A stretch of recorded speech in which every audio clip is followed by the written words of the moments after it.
Tuesday, July 1st.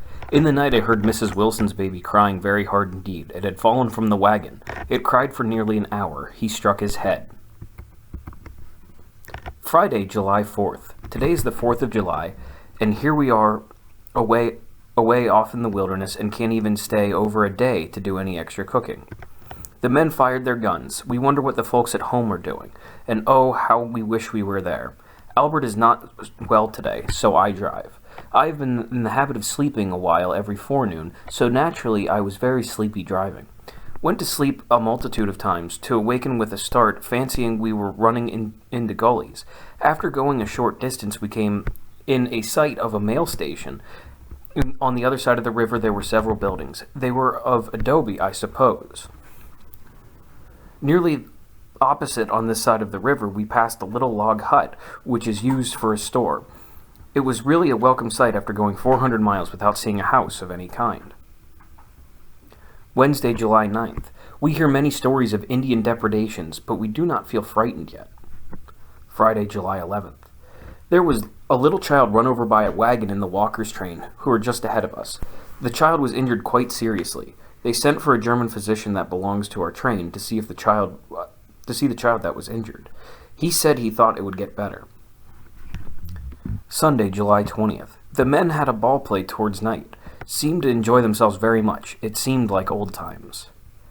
Monday, July 21st. Our men went to work this morning to build a raft. Worked hard all day. Half the men in the water, too. Tuesday, July 22nd. We went to work this morning as early as possible to ferrying the wagons over. Had to take them apart and float the box and cover behind. The two boxes that were fastened together by rods, one before in tow and the other to load, worked till dark. We're the last one to cross tonight. Got some of our groceries wet, some coffee, and sugar dissolved.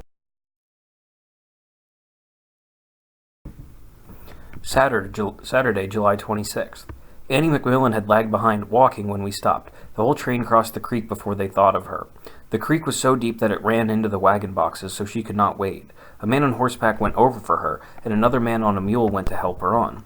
The mules refused to go clear across, went where the water was very deep, threw the man off and almost trampled him, but he finally got out safe, only well wet with the loss of a good hat, which was no trifling loss here. Monday, July 28th. Came past a camp of 36 wagons who had been camped for some time here in the mountains. They've had their cattle stamped 4 or 5 times. There was a woman who died in the train yesterday. She left 6 children. One of them was only 2 days old. Poor little thing. It had better have died with its mother. They made a good picket fence around the grave. Sunday, August 3rd. We passed by the train I have just spoken of. They had buried the baby of the women who had died days ago, and were just digging a grave for another woman who was run over by the cattle and wagons when they were stampeded yesterday. She lived 24 hours. She gave birth to a child a short time before she died. The child was buried with her. She leaves a little 2-year-old girl and a husband. They say he is nearly crazy with sorrow.